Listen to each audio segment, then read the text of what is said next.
Hello and welcome. My name's Misty Flynn. I'm your Rambling Realtor, and I'm here to share with you one of my favorite tools that I use when looking at properties for my clients. And I often share this tool with clients to help them stay informed and educated about their property or potential properties. The site is best used from a laptop or desktop. It tends to be a little bit finicky on portable devices such as tablets and cell phones. So when you arrive at Geonb, which you can Google or you can type in Geonb.snb.ca, you're just going to simply agree to the above terms and conditions and click OK. I usually remove this information box here, and you simply go over to this top box and enter the address, PID or PAN number, which can be found on your MLS listing sheet.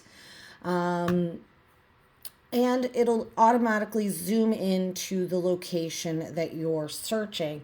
And it always highlights the property here in a teal color.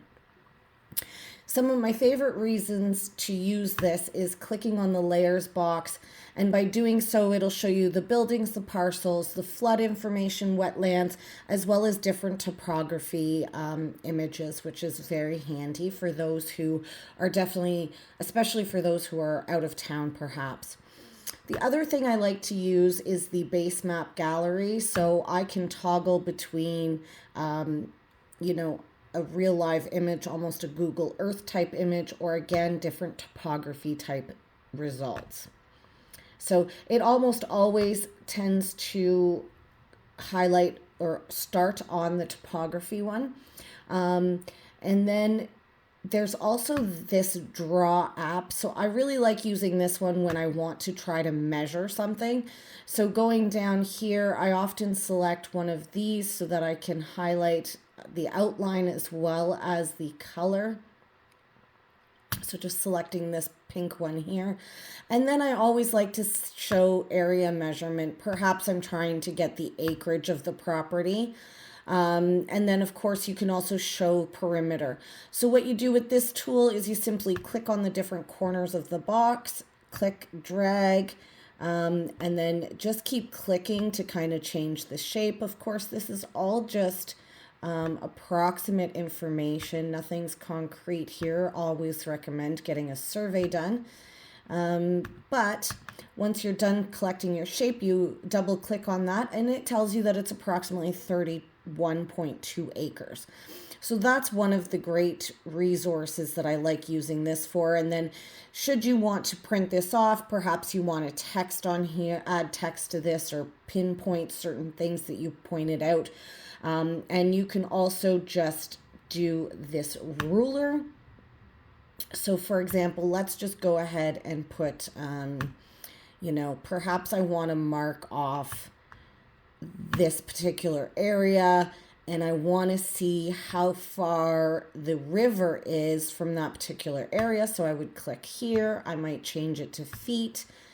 And then I would simply click here and drag my ruler to this pinpoint, and it's approximately 820 feet. So it just kind of helps me, and then I might measure, I might clear that measurement, because if you just drag and drop again, it's just going to add to the measurement. But then perhaps I need to know how far, so click and drag and click, and it's approximately 259 feet from the left edge of the property.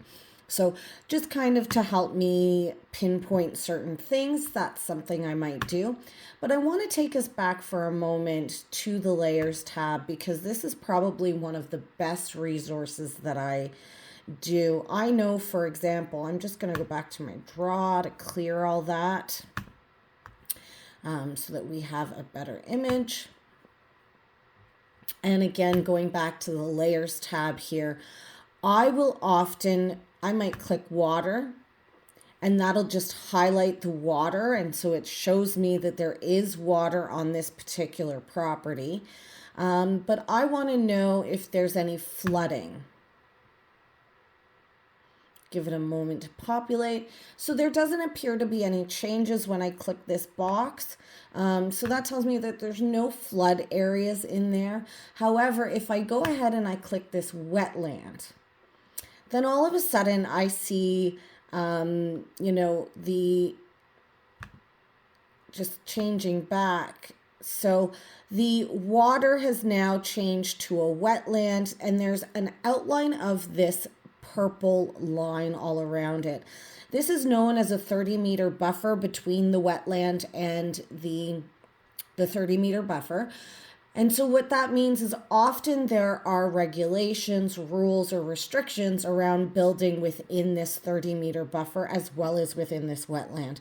So obviously, you'd have to reach out to your local Wawa department or wetland conservatives to determine what restrictions may or may not apply to this particular property. But then, of course, you can continue to toggle. Just say you want to know what that looks like in real picture. And of course, you can zoom in. Whoops, a little too far. So you can zoom in on different locations, different things about the feature, and you can again see this. It's a little hard to see on this phone, but the outline of the purple maps. And then, as always, you can go ahead and print anything. So just say you're happy with everything and you want to kind of take note of the, whoops, my apologies. Just say you want to kind of print this off with taking note of this wetland on this particular property so that when you go to view the property, you have an idea of where all these borders and lines are. Then you can, of course, print this off. What happens is it'll create a print point and then you have to click on that. It'll save it as a PDF and then you can print it from there. That concludes the bulk of what I personally use the tool for. It's an incredible resource, and I hope that you find this to be informational and helpful in your property purchasing endeavors. Bye for now.